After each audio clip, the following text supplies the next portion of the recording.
বিসমিল্লাহির রহমানির রহিম আলহামদুলিল্লাহি রাব্বিল আলামিন ওয়াসসালাতু ওয়াসসালামু আলা আশরাফিল আমবিয়া ওয়াল মুরসালিন নবিয়িনা মুহাম্মাদিন ওয়া আলা আলিহি ওয়া আসহাবিহি আজমাইন আম্মা বা'দ। সম্মানিত দর্শকবৃন্দ, আমরা আপনাদের সাথে আলোচনা করেছিলাম শাইখুল ইসলাম মুহাম্মদ বিন আব্দুল ওয়াহাব রাহমাতুল্লাহি আলাইহির কিতাবুত তাওহীদ আল্লাযী হাক্কুল আল আবিদ। এই কিতাবের একদম শেষ অধ্যায়ে আমরা আলোচনা করছিলাম। তো এই শেষ অধ্যায়টি ছিল আল্লাহ তাআলার বাণী ওমা কাদারুল্লাহ হাক্কা কাদরিহি, তারা আল্লাহকে সঠিক সম্মান দিতে জানেনি, এটার ব্যাখ্যা নিয়ে। তো আমরা গত দুই পর্বে এর কিছু আলোচনা করেছি। আজকে ইনশাআল্লাহ আমরা বাকি অংশ নিয়ে আলোচনা করব। আজকে আমরা যে অংশ নিয়ে আলোচনা করব সেখানে শাইখুল ইসলাম মুহাম্মদ বিন আব্দুল ওয়াহাব রাহমাতুল্লাহি আলাইহি তিনি বেশ কয়েকটা আথার নিয়ে এসেছেন সাহাবায়ে কেরাম থেকে। ইবনে আব্বাস রাদিয়াল্লাহু থেকে প্রথম আসারটি নিয়ে এসেছেন। আথার মানে বুঝছেন, অর্থাৎ আথার অর্থ হলো সাহাবায়ে কেরামের বাণী, এটাকে আসার বলা হয় সাহাবীদের বাণীকে। তো এর মধ্যে তিনি নিয়ে এসেছেন রুয়ান ইবনে আব্বাস রাদিয়াল্লাহু থেকে বর্ণিত আছে, বর্ণিত হয়েছে ক্বালা, তিনি বলেন মাস-সামাওয়াতুস সাবউ ওয়াল আরদুনাস সাবউ ফি কাফির রহমান ইল্লা কা খারদালাতিন ফি ইয়াদি আহাদিকুম। তিনি বলেছেন, ইবনে আব্বাস রাদিয়াল্লাহু আনহুমা বলেছেন, সাত আসমান এবং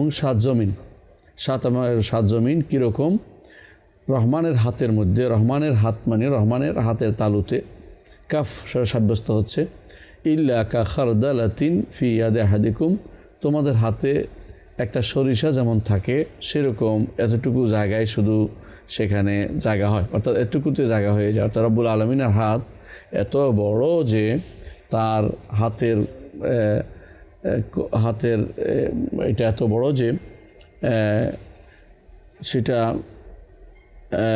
সেটাতে একটা সরিষার যতটুকু জায়গা দখল করে, একটুকু জায়গা আসমান এবং জমিন পুরোটা সেটুকু জায়গা শুধু দখল করে। তো হাতের এখান থেকে আমরা দেখতে পাচ্ছি যে এই আসার থেকে, অর্থাৎ এই বর্ণনা থেকে, ইবনে আব্বাসের বর্ণনা থেকে, যে আল্লাহর জন্য হাতের তালু রয়েছে। আর দ্বিতীয় আরেকটা দিন সাব্যস্ত হচ্ছে তার আল্লাহর হাত রয়েছে, এবং আর একটা দিন সাব্যস্ত হচ্ছে আজমতুল্লাহ, আল্লাহ তাআলা অনেক বড়। আর আরেকটা জিনিস এখানে বলা জরুরি, সেটা হচ্ছে এখানে শুধু আল্লাহ তাআলা তিনি যে বড় এবং অন্য সব কিছু ছোটো সেটা তুলনা করতে গিয়ে দেয়া হয়েছে যে একটা সরিষার মতো, কিন্তু সেই তুলনা সরিষাও না, আরও ছোটো হবে। এখানে শুধু আল্লাহর আজমত বোঝানোর জন্য বলা হচ্ছে যে আল্লাহকে কোনো কিছু ঘিরে নেই, কোনো কিছু আল্লাহকে ঘিরে রাখতে পারে না। এই যে উদাহরণটা দিয়েছে এটা শুধুমাত্র এই জন্য যে যাতে বোঝানো যায় যে রব্বুল আলামিন কত বড়, কিন্তু আল্লাহ তাআলার হাতের তালুতে করবে একটা সরিষা পরিমাণ জায়গা দখলে থেকে যাবে আমাদের সমস্ত সৃষ্টি। এটা আসলে আরও আল্লাহ তাআলা আরও বড়, এর চেয়ে আরও বড়, আজিম, তিনি আরও আজিম। এটা হলো বিশুদ্ধ কথা। কারণ আমরা জানি যে লা তুদরিকুল আবসার ওয়া লা তুহিতু বিল আফহাম, তাকে কোনো চক্ষু কোনো দিন ইদরাক করতে পারে না পরিপূর্ণভাবে, তাকে কেউ কোনো রকমেই তাকে আয়ত্ত করতে পারে না, এবং কোনো বুঝও তাকে পরিপূর্ণ বুঝ দিয়ে পরিবেষ্টন করতে পারে না।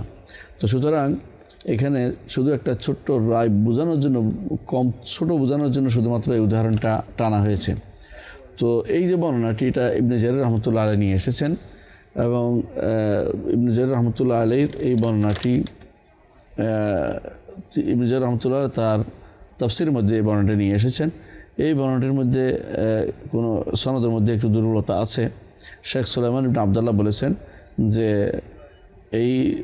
তারপরেও তিনি বলেছেন যে আমার দৃষ্টিকোণ থেকে আমি পরীক্ষা করে দেখেছি সনদটি সহিহ, অর্থাৎ তারপর তিনি এটাকে সহিহ বলেছেন। একটু সুলাইমান আন-নাকরি আছে এর মধ্যে, অর্থাৎ এই আমর ইবনে মালিক আন-নাকরি আছে এর সনদে, কিন্তু বিভিন্ন কারণে শেখ সুলাইমান ইবনে আবদুল্লাহ তিনি বলছেন যে হাদিসটার সনদ আমার নিকট গ্রহণযোগ্য, সহিহ। আরেকটি বর্ণনা তিনি নিয়ে এসেছেন শাইখুল ইসলাম মুহাম্মদ বিন আব্দুল ওয়াহাব রাহমাতুল্লাহি আলাইহি ওয়াকাল ইবনে জারীর রাহমাতুল্লাহি আলাইহি, অর্থাৎ তিনি ইমাম তাবারিকে ইবনে জারীর সংক্ষেপে বলা হয় অথবা তাবারি বলা হয়। তার যে প্রখ্যাত কিতাব সেখানে তিনি সেটা নিয়ে এসেছেন। এই কিতাবটির নাম হচ্ছে তাফসিরু আইল কোরআন, জামিউল বায়ান তাফসির আইল কোরআন। এখানে তিনি প্রচুর পরিমাণে আধার নিয়ে এসেছেন। তবে তিনি জীবনের শেষ পর্যন্ত এটাকে পুনরায় আরেকবার দেখার সুযোগ হয়তো পাননি, এই জন্য তিনি সেখানে দুর্বল অনেক বর্ণনা নিয়ে এসেছেন। অনেক বর্ণনা শুদ্ধ আছে। দুই কারণে হতে পারে, একটা হচ্ছে তিনি যেহেতু সনদ দিয়ে বর্ণনা করেছেন, আমাদের দায়িত্ব দিয়ে দিয়েছেন তোমরা দেখে নাও শুদ্ধ কি অশুদ্ধ।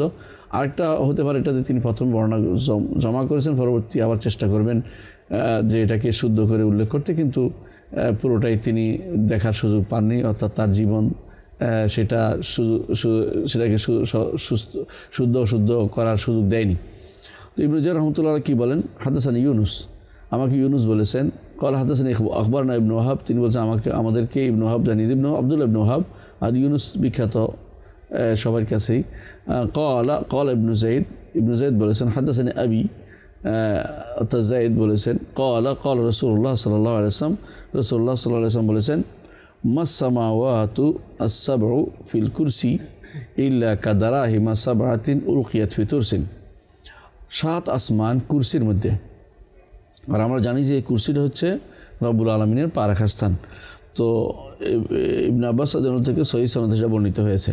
তো এই কুরসির মধ্যে 7 আসমান এমন পরিমাণ, এমন জায়গা হবে যে যেমনিভাবে যে 7টি দিরহাম কোনো একটা ঢালের মধ্যে রাখা আছে, 7টি মুদ্রা কোনো একটি ঢালের মধ্যে রাখা আছে। তো 7টি মুদ্রা, টাকা, ঢাল হচ্ছে বড় কিছু, যেটা দিয়ে সাধারণত যুদ্ধের মধ্যে কারো আক্রমণ ঠেকানো হয়, এটা হলো ঢাল। তো এটা ঢাল, তুরস্তের ঢালকে বলা হয়, যেটা যুদ্ধের মধ্যে যেটা দিয়ে আক্রমণ ঠেকানো হয়। তো 7টা দিরহাম কদ্দুর সেটা জায়গা হয়, অর্থাৎ কুরসির মধ্যে, আরশ হিসাবে নয়, কুরসির মধ্যে সেটা একটুকু জায়গা হয়। এটাও একটা তাকরিবি, অর্থাৎ এটা কাছাকাছি নিয়ে আসার জন্য বোঝানো হচ্ছে যে কুরসির তুলনায় 7 আসমান অনেক ছোট, কুরসির তুলনায় 7 আসমান অনেক ছোট। তো এইটা কারণ আল্লাহ কুরসি হচ্ছে আরশের সামনে রাখার ছোট্ট একটা জায়গা। এর আরশ কত বড় আল্লাহ ছাড়া কেউ আর জানে না। আর আরশের উপর হচ্ছে রব্বুল আলামিন। এই জিনিসটা যে ব্যক্তি ধারণ করতে পারবে অন্তরের মধ্যে, আল্লাহর আজমত তার অটোমেটিকলি তার মনের ভিতরে আল্লাহ তাআলার বড়ত্ব, মহত্ব এবং তিনি যে মহান সেটা অবশ্যই ফুটে উঠবে। ক্বালা আবু যার রাদিয়াল্লাহু আনহু, তিনি আরও বলেছেন যে আবু যার রাদিয়াল্লাহু আনহু বলেছেন, কে বলেছেন, আবু ইবনে জারীর তাবারি রাহমাতুল্লাহ আলাইহি বলেছেন, ওকাল আবু যার রাদিয়াল্লাহু আনহু বলেছেন যে সামি'তু রাসূলুল্লাহ সাল্লাল্লাহু আলাইহি ওয়াসাল্লাম ইয়াকুল, আমি রাসূলুল্লাহ সাল্লাল্লাহু আলাইহি ওয়াসাল্লামকে বলতে শুনেছি, মাল কুরসি ফিল আরশে ইল্লা কা হালকাতিন মিন হাদিদিন। মাল কুরসি ফিল আরশে, আরশের মধ্যে কুরসি, আরশের ব্যাপারে, আরশের সামনে কুরসি যেমন কীরকম, ইল্লা কা হালকাতিন মিন হাদিদিন, ছোট একটা আংটি, অর্থাৎ কিসের আংটি, হাদিদ, লোহার। এটা কোথায় হয়, বর্ম। মানুষ যখন যুদ্ধাস্ত্র পরে তখন এমন কিছু লোহার আংটা থাকে তার বর্মের মধ্যে, যেগুলো ভিতরে ছিদ্র থাকে কিন্তু ছোট ছোট ছোট ছোট, অর্থাৎ যে কোনো জিনিস ছোট লোহার আংটাকে বোঝানো হচ্ছে, ছোট আংটা যেটাকে গায়ে দেয় মানুষ, এরকম গায়ে দেয় পোশাকের মধ্যে লোহার আংটা যুদ্ধাস্ত্রের মধ্যে থাকে, যেটা বর্মের মধ্যে। তো আল্লাহ রাসূলুল্লাহ সাল্লাল্লাহু আলাইহি ওয়াসাল্লাম বলেছেন যে মাল কুরসি ফিল আরশে, আরশের তুলনায় কুরসি হচ্ছে একটি বিস্তীর্ণ ভূমিতে ফেলে রাখা একটা লোহার আংটা, এবং সেই আংটাটা হচ্ছে বড় আংটা নয়, সেই আংটাটা হচ্ছে একটা বর্মের যে বর্ম যেটা গায়ে দেয় যুদ্ধাস্ত্র, যে অনেকেই দেখবেন আপনারা যুদ্ধাস্ত্র ছোট্ট একটা হালকা, যেটা ইচ্ছা করলে বোঝা যায় যে ছোটো একটা লোহার আংটা, কিন্তু ভিতরে কোনো কিছু ঢুকে না, কিন্তু বাইরে আঘাতকে প্রতিহত করে। তো এরকম ছোট্ট একটা জিনিস বিশাল বিস্তীর্ণ ভূমিকার মধ্যে ফেলে রাখা, যে একটা জায়গা হচ্ছে বিস্তীর্ণ ভূমির মধ্যে ফেলে রাখা একটা আংটা, যেরকম আরশের তুলনায় কুরসি এরকম একটা ছোট্ট একটা আংটা মাত্র। আর একটু আগে আমরা বলেছি এই কুরসির মধ্যে 7 আসমান হচ্ছে একটা বিশাল ঢালের মধ্যে একটা 7টা দিরহাম যেন পড়ে আছে এরকম। তাহলে আমরা বুঝতে পারছি যে আল্লাহ তাআলার আজমত, আল্লাহ তাআলা তিনি কত বড়, সেটা সহজে যে কোনো মানুষ বুঝতে পারে। তো এই হাদিসটি, যেটা আবু যার রাদিয়াল্লাহু আনহু বর্ণিত হাদিসটি, ইবনে জারীর তাবারি রাহমাতুল্লাহ বর্ণনা করেছেন, এবং শেখ সুলাইমান আব্দুল্লাহ বলেছেন যে এর মধ্যে কিছু সনদ দুর্বল আছে। এই হাদিসটি ইবনে আবি শাইবা বর্ণনা করেছেন, এবং এর মধ্যে আরও বর্ণনা করেছেন ইমাম বাইহাকি রহমতুল্লাহ আলাইহি, তার আসমা সিফাতে বর্ণনা করেছেন। আর এর মধ্যে বর্ণনা করেছেন ইমাম ইবনে কাসির রহমতুল্লাহ আলাইহি এনেছেন, আর ইবনে মারদাওয়াই নিয়ে এসেছেন। তো এই হাদিসটা মূলত একটা এই হাদিস নিয়ে যত মতভেদ থাকুক না কেন, অন্যান্য হাদিসের সাথে এটার এই আলোচনা ধারাবাহিকতা এটাকে বলা যেতে পারে, এটা ইস্তিনাস বলা হয়। অর্থাৎ অন্যটার সাথে সহযোগী হিসাবে শাইখুল ইসলাম আব্দুল ওয়াহাব রহমতুল্লাহ আলাই এটা তার কিতাব তাওহীদে নিয়ে এসেছেন আল্লাহর আজমতকে সাব্যস্ত করার জন্য। এর দ্বারা বোঝা যাচ্ছে অবশ্যই সেটা আজমত সাব্যস্ত হবে, কোনো সন্দেহ নেই। রব্বুল আলামিন যে আজিম এবং কত বড় সেটা এইভাবে বোঝা যাবে। আগে তিনি বলেছেন যে কুরসির মধ্যে 7 আসমান হচ্ছে 7টি দিরহামের মতো বিশাল এক ঢালের মধ্যে রাখা আছে 7টি মুদ্রা। আর এই কুরসি হচ্ছে আরশের তুলনায় একটা বর্মের একটা আংটা মাত্র, যেটা বিশাল ভূমির মধ্যে রেখে দেওয়া হয়েছে। সুবহানাল্লাহ, রব্বুল আলামিন কত বড়, এটা একটু চিন্তা করে দেখুন। এরকম আরেকটি হাদিস আমরা দেখতে পাই ইবনে মাসউদ রাদিয়াল্লাহু থেকে, ইবনে মাসউদ রাদিয়াল্লাহু আনহু قال, ইবনে মাসউদ রাদিয়াল্লাহু আনহু বর্ণিত আছে, তিনি বলেন, আর নিয়ম হচ্ছে এটা, ইবনে মাসউদ রাদিয়াল্লাহু আনহু কোনো বা সাহাবীরা কোনো কিছু বর্ণনা করলে যেখানে কোনো মত দিয়া রায় দিয়া কোনো কিছু মানে মত দিয়ে যেটা ব্যক্ত করার কোনো কিছু নাই, তখন বুঝতে হবে যে রাসূলুল্লাহ সাল্লাল্লাহু আলাইহি ওয়াসাল্লাম থেকে শুনেছে। আরেকটি কারণও সেটা রাসূলুল্লাহ সাল্লাল্লাহু আলাইহি ওয়াসাল্লাম থেকে শুনেছে আমাদেরকে বলতে হবে। ইবনে মাসউদ রাদিয়াল্লাহু আনহু কখনো কোনো ইসরায়েলি বর্ণনা করেন নাই এবং তার থেকে কোনো ইসরায়েলি বর্ণনা নাই, সুতরাং ইবনে মাসউদ কোনো বর্ণনা করলে সেটাকে বলতে হবে যে সেটা পুরোপুরিভাবেই রাসূলুল্লাহ সাল্লাল্লাহু আলাইহি ওয়াসাল্লাম থেকে শুনেছেন। আর তিনি বলছেন, ইবনে মাসউদ রাদিয়াল্লাহু আনহু বলছেন, আব্দুল্লাহ ইবনে মাসউদ বলেন, তিনি বলছেন বাইনাস সামাই দুনিয়া ওয়ালা তালিহা 500 আম, নিকটে আসমান এবং তার চেয়ে কাছে তার নিকটে যে আসমান আছে তার মধ্যে দূরত্ব হচ্ছে 500 বছরের। ওয়া বাইনা কুল্লি সামাইন ও সামাইন 500 আম, আর প্রত্যেক আসমান এবং আরেক আসমানের মধ্যে দূরত্ব হচ্ছে 500 বছরের। এটা হচ্ছে 500 বছর। ওয়া বাইনা সামাই সাবে অল কুরসি 500 আম, 7 আসমান এবং কুরসির মধ্যে দূরত্ব হচ্ছে 500 বছরের। ওয়াবাইনাল কুরসি ওয়াল মায়ে 500 আম, আর কুরসি এবং পানির মধ্যে যার আরশ আছে 500 বছর রাজত্ব, 500 বছর দূরত্ব। ওয়াল আরশু ফাওকাল মা, আর আরশ হচ্ছে পানির উপরে। আল্লাহ ফাওকাল আরশি, আল্লাহ হচ্ছে আরশের উপরে, আল্লাহ হচ্ছে আরশের উপরে। এই হাদিসটি বর্ণনা করেছেন লা ইয়াখফা আলাইহি শাইউন মিন আমালিকুম, আরশের উপর থাকেও তোমাদের কোনো আমল তার কাছে গোপন নেই। ইমাম ইবনে মাহদি হাম্মাদ ইবনে সালামা আন আসিম আন জির আন আব্দুল্লাহ জির ইবনে হুবাইশ আন আব্দুল্লাহ ইবনে মাসউদ থেকে হাদিসটি বর্ণনা করেছেন। অনুরূপ হাদিসটি মাসউদি বর্ণনা করেছেন আসিম আন আবি ওয়াইল আন আব্দুল্লাহ থেকে। হাফেজ যাহাবি বলেছেন বিভিন্ন পর্যায়ে বিভিন্ন পদ্ধতিতে হাদিসটি এসেছে, এই হাদিসটি এই জন্য হাদিসটাকে তিনি গ্রহণযোগ্য বলেছেন। তো আমরা এই হাদিসটা সম্পর্কে জানি যে হাদিসটার নাম হচ্ছে হাদিসে আওয়াল, বিখ্যাত হাদিসটি। এই হাদিসটি বিভিন্ন রকম যতই আলোচনা হোক, মূল কথা হচ্ছে এটা যে হাদিসটি আসলে হাদিসটিকে কোনোভাবেই ইগনোর করা যাবে না। এই জন্য আমি আমার রহমান আরশিফ পড়েছেন বইতে হাদিসটি সম্পর্কে বিস্তারিত আলোচনা করেছি এবং বলেছি এটা ইস্তিনাস বা এটা গ্রহণযোগ্য, এটা ওলামাদা এটা গ্রহণ করে নিয়েছেন যুগ যুগ ধরে। এবং এটার মধ্যে যে সমস্ত জায়গাটুকু অনেকের কাছে সন্দেহজনক মনে হয়, এটা অন্যান্য কারণে সেটা সন্দেহজনক কোনো কারণ উল্লেখ করা যায় না। তাহলে আমরা দেখতে পাচ্ছি যে এই বিশাল এই হাদিসটি, গুরুত্বপূর্ণ হাদিসটি, হাদিসের আওয়াল নামে বিখ্যাত। ইবনে কাইয়িম রাহমাতুল্লাহ আলাইহি এটাকে উল্লেখ করেছেন এবং তিনি আরও বিস্তারিত আলোচনা করেছেন। ইবনে মাসউদ যেটা বলেছেন সেটা ব্যাখ্যা আমরা এখন করব।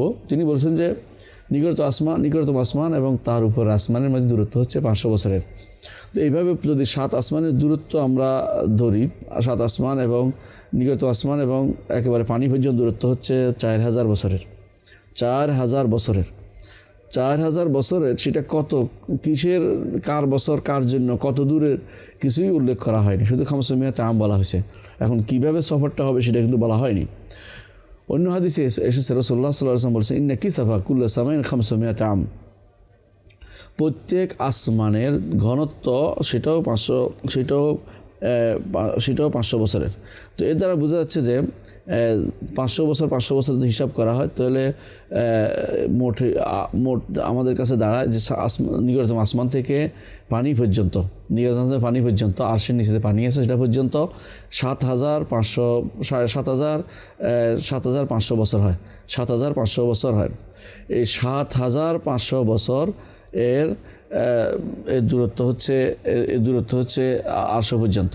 অর্থাৎ 800 পর্যন্ত 7500 বছরের দূরত্ব। এটা ওই সময় যখন হাদিসটাকে শুদ্ধ ধরা হবে। আমরা একটু আগেও বলেছি যে হাদিসটাকে আমরা গ্রহণযোগ্য মনে করি শুদ্ধ, ওই জন্য অন্যান্য হাদিসের কারণে অনেক সময় কোনো হাদিসের সরাসরি সনদের সমস্যা থাকলে অন্যান্য হাদিসের কারণে হাদিসটার মূল বক্তব্য গ্রহণযোগ্য হয়ে যায়। তো এর অর্থ হচ্ছে যে আল্লাহ তাআলা তিনি সৃষ্টি থেকে অনেক অনেক অনেক অনেক দূরে।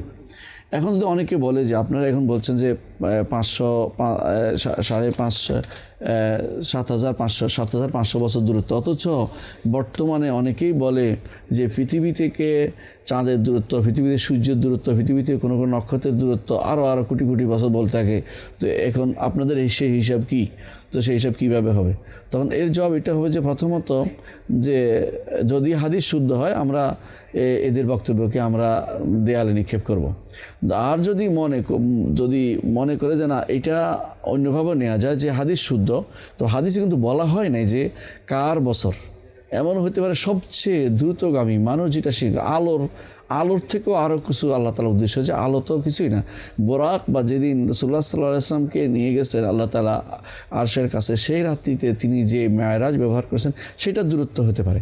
অর্থাৎ সেই এমন দূরত্ব উদ্দেশ্য যে দূরত্বটা হতে পারে, যে দূরত্বে যেটা এমন বাহন হতে পারে যে বাহন আমরা হয়তো এখনও আমাদের কাছে আসেনি। কারণ রাসূলুল্লাহ সাল্লাল্লাহু আলাইহি ওয়াসাল্লামকে আল্লাহ তাআলা এর চেয়ে দ্রুতগামী বাহনে করে তিনি তার আরশের কাছে নিয়ে গেছেন, যেটা 7500 বছর আপনি এটা এত তাড়াতাড়ি দ্রুত নিয়ে গেছেন যেটা কল্পনা করা যায় না। নিকটতম আসমানের ভিতরে হচ্ছে সমস্ত আজরাম, যতগুলি জিনিস দেখা যাচ্ছে, তারকা বা যত কিছু সবই কিন্তু প্রথম আসমানের নিচে, নিকটতম আসমানের নিচে।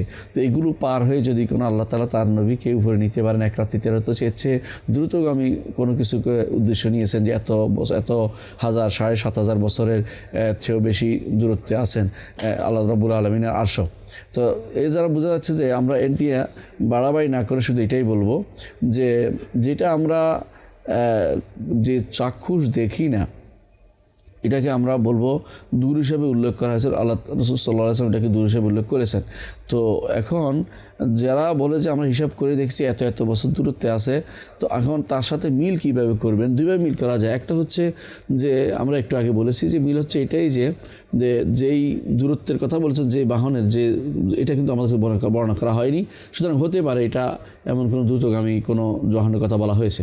আর যদি এটা না বলা হয় তাহলে আমরা বলবো যে হ্যাঁ, যে এখানে আমাদের থেকে নিকটতম আসমানের দূরত্ব বলা হয়েছে একটা, এর থেকে দূরত্ব কাছে এটা হতে পারে।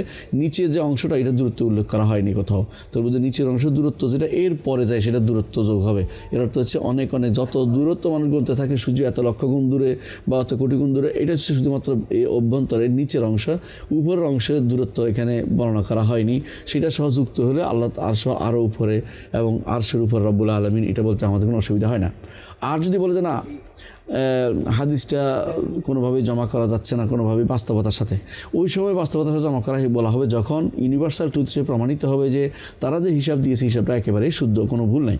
যেমন আমরা বলতে পারি সূর্য পূর্ব দিকে ওঠে, এটা ইউনিভার্সাল ট্রুথ, পশ্চিম দিকে উঠবে ইউনিভার্সাল ট্রুথ, কিন্তু এত লক্ষ গুণ দূরে একটা এত কোটি কোটি লক্ষ বছর দূরে আছে সূর্যের আলো বা মুখের আলো, এগুলি যে বলা হয় এগুলি যদি বাস্তব সাথে সম্পূর্ণভাবে প্রমাণিত না হয়ে যায়, আমরা এর সাথে হাদিসের বিরোধিতা দেখি না, কারণ এটা ধারণা করে বলা হচ্ছে হাদিসটা আমাদের কাছে বিশুদ্ধ বলে প্রমাণিত হয়েছে।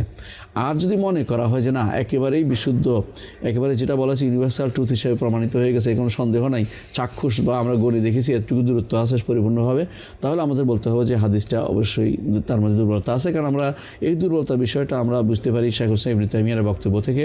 তিনি বলেছেন দুইটি কাতঈ দলিল কখনো পরস্পর বিরোধী হতে পারে না। কাতঈ তো অকাট্য দলিল, দুইটি অকাট্য দলিল পরস্পর বিরোধী হতে পারে না।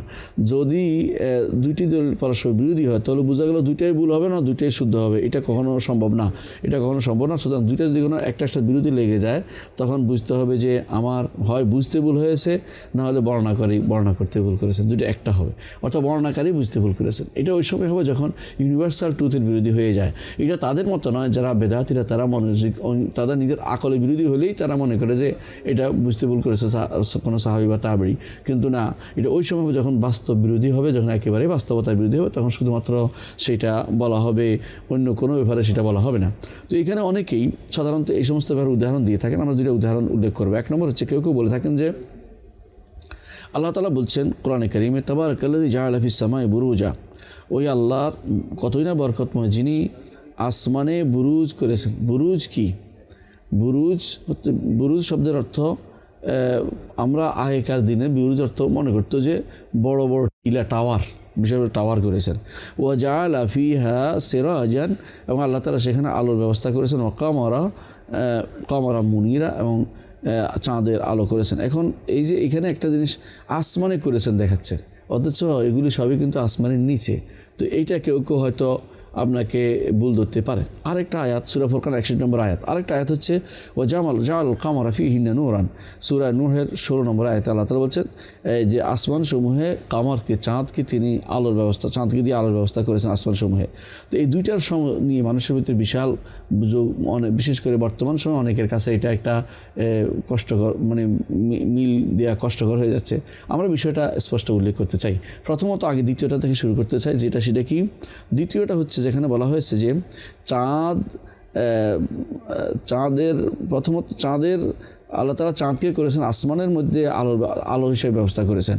তো এইটা অনেকের কাছে যে চাঁদ তো কাছে, চাঁদ তো আমার থেকে অনেক কাছে, এটা কিভাবে আসমানের ব্যবস্থা, এটাতে কীভাবে আলো চাঁদ তো নিচে আলো করেছেন, আসমানে তো আলো দিচ্ছেন না, তাহলে ফি হিন্না বলতে কি বোঝানো হয়েছে? তো এই বিষয়ে আসলে একেবারেই আমরা মনে করি এটা সহজ জিনিস। সেটা কি? যে এক নম্বর হচ্ছে এই কামার যেটা বলা হয়েছে, এমন কোনো এই কামার জাতীয় জিনিস দিয়ে আল্লাহ তাআলা চাঁদকেও আলোকিত করতে পারেন, এটাতে কোনো সমস্যা নেই। আর দ্বিতীয় হচ্ছে ফি হিন্না অর্থ হচ্ছে এই দিকটাকে, উপরের দিকটাকে আলোকিত করেছেন চাঁদ দিয়ে, অর্থাৎ ফি হিন্না বলতে ফি সামা অলু বোঝাচ্ছে উপরের দিকটাকে বোঝাচ্ছে, দিক বোঝানো হয়েছে পুরোটাকে। এটাকে উপরের দিক বুঝাইলে আর আসমানের ভিতরে, আসমানের জারম যেটাকে বলা, একটা পর্দা বা একটা সৃষ্টি, একটা জিনিস যেটাকে, সেটা বোঝানো হয় নাই, বরং এর নিচে উপরের দিকটাকে বোঝানো হয়েছে, তাহলে তার কোনো সমস্যায় থাকে না, কারণ চাঁদ দিয়ে উপরের জিনিসটাকে আলোকিত করা হয়েছে, কোনো সন্দেহ নেই। আর যদি উপরে বোঝানো হয়, অর্থাৎ শুধু উপরে বোঝানো, তাতেও সমস্যা আমাদের দেখতে পাচ্ছি না।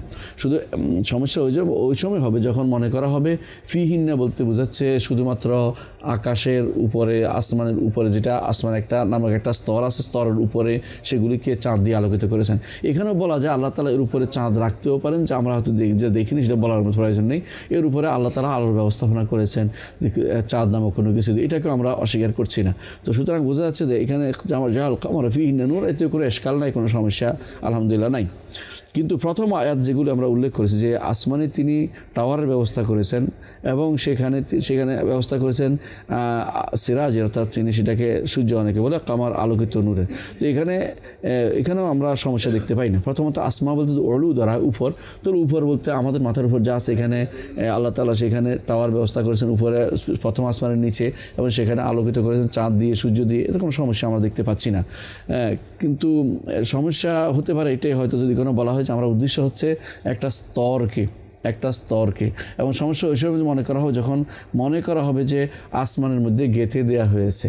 এই কথা তো আমরা বলছি না কেউ যে সূর্য বা চাঁদকে আসমানের মধ্যে গেঁথে দেওয়া হয়েছে। তো এটা যদি কোনো কেউ বলা হয়, সেই ব্যক্তি ভুলের মধ্যে আছে। এখন আর যদি কোনো কেউ বলা আমরা চাঁদে গিয়েছি, চাঁদে তো আলো দেখতে পাই না, বা চাঁদের তো মাটির মতো, সেখানে আলো আসলো কোত্থেকে? তাহলে আমরা বলবো চাঁদে দুইটা হতে পারে, একটা হলো চাঁদে আসলে যায়নি, একটা হলো গেছে, যাওয়ার পরে সেটা যে অংশে গেছে সে অংশ তো আলো হবে না, আলো অংশে পৃথিবীর অংশে শুধু আলো দেখাবে, যেখানে আলো পড়ে এবং সেটা পৃথিবীতে এসে পড়ে। সুতরাং সেখানে চাঁদে গিয়ে আলোকিত হওয়া, সেখানে আলোতে অসুবিধা হওয়া কারো, এটা লাজেম আসে না বা এটা আবশ্যক হয় না। সুতরাং চাঁদের আলো পৃথিবীতে আসছে, সূর্যের আলো চাঁদে পড়ছে, চাঁদ থেকে পৃথিবীতে আসছে, এটার জন্য কোনো সমস্যা, এই জন্য সেটাকে নূর বলা হয়েছে, মুনিরা বলা হয়েছে। জামাল কামারা ফিহিন্না নূরান, নূর হিসেবে উল্লেখ করা হয়েছে। নূর বা মুনির বলা হয়েছে, আলোকিত করছে সারা দুনিয়াকে। তো এই দ্বারাও আমরা কোনো অসুবিধা দেখতে পাচ্ছি না। তাহলে বোঝা গেল যে এখানে যে একটা দূরত্ব বর্ণনা করা হয়েছে, এবং এই দূরত্ব কোনো সমস্যা নেই, কারণ আমাদের থেকে প্রথম আসমানের দূরত্ব এইটা যে 700 বছরের কথা বলা হয়েছে, যে বাইনা সামায়ের দুনিয়া ওয়াল্লাতি তালিয়া 500 আম, এটা হচ্ছে সামায়ের দুনিয়া বা নিকটতম আসমান এবং তার কাছাকাছি 500 বছর। কিন্তু আমাদের থেকে আসমানের দূরত্ব এটাকে পরিপূর্ণভাবে কোথাও স্পষ্ট করে বলা হয়নি যেহেতু, সুতরাং এটা যত দূরে থাকতে পারে কোনো সমস্যা আমরা দেখতে পাচ্ছি না। তাহলে আমরা স্পষ্ট বুঝতে পারছি যে এখানে কোনো বিরোধ নেই আলহামদুলিল্লাহ, এবং হাদিসটা বাস্তবের সাথে মিল আছে হাদিসগুলো, এতে কোনো সমস্যা নেই। এবং এবং এই হাদিসকে কেউ যদি কেউ বলা হয় যে বাস্তব বিরোধী, এটা তার হয়তো বুঝার ভুল হতে পারে, তিনি হয়তো বুঝতে ভুল করেছেন, এতে কোনো অথবা তিনি উদ্দেশ্য খারাপ কিছু নিয়ে এসেছেন, ইচ্ছা করে তিনি বিরোধ দেখার জন্য নিয়ে এসেছেন। বাস্তবে কোনো বিরোধ নেই, আমরা এটা স্পষ্ট বুঝতে পারলাম। এরপরে রাসূলুল্লাহ সাল্লাল্লাহু হাদিসে এসেছে, যেটা ইবনে মাসউদ বলেন আল্লাহু ফাওকাল আরশি, আল্লাহ আরশের উপর রয়েছেন। এটা স্পষ্ট নসসারি স্পষ্ট যে আল্লাহ আরশের উপরে। কেউ যদি আল্লাহকে আরশের উপর না বলে তো সেটা কি গ্রহণযোগ্য হবে কিনা? আপনারা বুঝতে পারছেন যে এটা হাজার দলিল আছে আল্লাহ আরশের উপরে, কিন্তু এখন যদি কেউ না বলে তাহলে অবশ্যই গ্রহণযোগ্য হবে না। তো এখন এই যে আল্লাহ উপরে থাকার বিষয়টি প্রথমে আমরা বলবো যে উলু যাত না উলু সিফাত। উলু সিফাত গুণ হিসেবে তিনি উপরে, এটা কিন্তু বেশিরভাগ আলেমী মানে, যাদেরকে দিন আছে, যাদের মধ্যে ঈমান আছে, তারা আল্লাহকে উপরে, তার উপরে মর্যাদার দিক থেকে উপরে এবং তার ক্ষমতার দিক থেকে উপরে, এটা অবশ্যই মেনে নেয়। 3 নম্বর উপরে, সত্তাগত উপরে থাকা, এটা হলো উলু যাত। উলু সিফাত অনেকেই মানে, বেশি অস্বীকার করে না, যাদের ঈমানিয়াতের মধ্যে আছে, ঈমান যাদের শুদ্ধ আছে তারা অস্বীকার করে না। কিন্তু উলু সিফা যেটা, এটাকে উলু যাত যেটা, এটাকে অস্বীকার করে থাকে বিশেষ করে জাহমিয়ারা, মুতাজিলারা, আশারিরা, মাতুরিদিরা উলু যাতকে অস্বীকার করে থাকে। তো এরা কেন উলু যাতকে অস্বীকার করে থাকে? তারা বলে যে উলু যাত হলে তো আল্লাহ তাআলার জন্য সেটা হয়ে যায়, একটা তিনি উপরে থাকা তো তার জন্য জিসিম হয়ে যায়, অথবা তাকে কেউ ঘিরে আছে বলা যায়, পরিবেষ্টন করা হয়ে যায়, এই জাতীয় কথাবার্তা তারা বলে থাকে।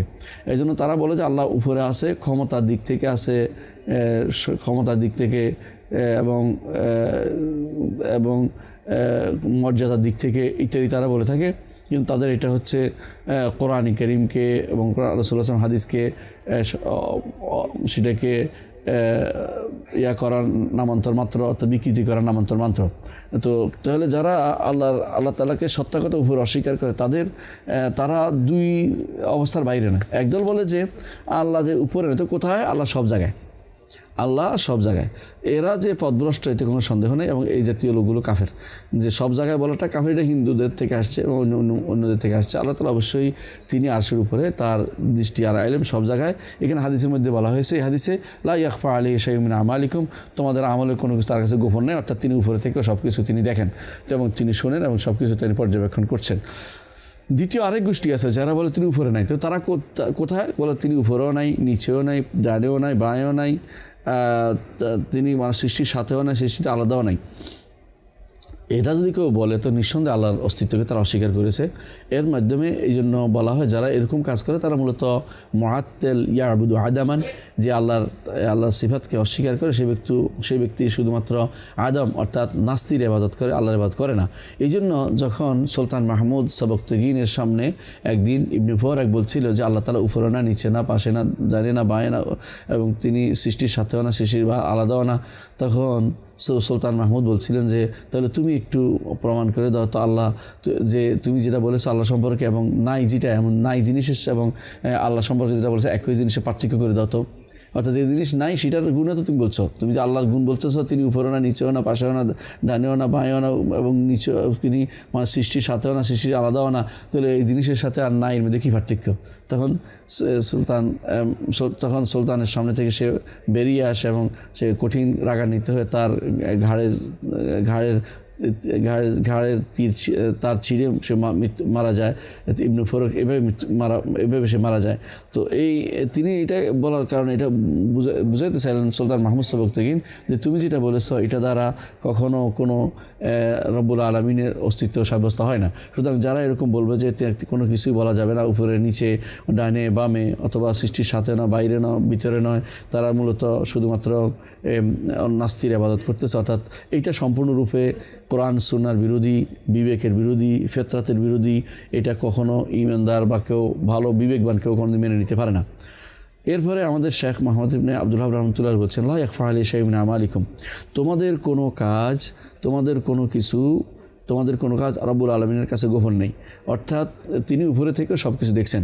এখানে আমাল কুলুব, আমাল যেহেতু বলেছে যে অর্থাৎ অন্তরের কোনো কাজ গোপন নেই, অঙ্গ প্রত্যঙ্গের কোনো কাজ গোপন নেই, মুখের কোনো কাজ গোপন নেই। যখন এরকম শুধু আমলের কথা আসে, এর আগে ইমানের কথা না আসবে, তখন সেখানে সমস্ত আমলকে বোঝানো হবে। এর অর্থ হচ্ছে সমস্ত আমল রব্বুল আলামিন তিনি উপরে থেকেও তিনি আমাদের যে সমস্ত আমল আমরা করি, সেটা যে যাবতীয় আমল, সেটা হতে পারে আমাদের অন্তর আমল, সেটা হতে পারে আমাদের মুখের আমল, সেটা হতে পারে আমাদের অঙ্গ প্রত্যঙ্গের আমল, সবই রব্বুল আলামিন সেখান থেকে তিনি তার কাছে গোপন নেই, সেভাবে তিনি দেখতে পাচ্ছেন।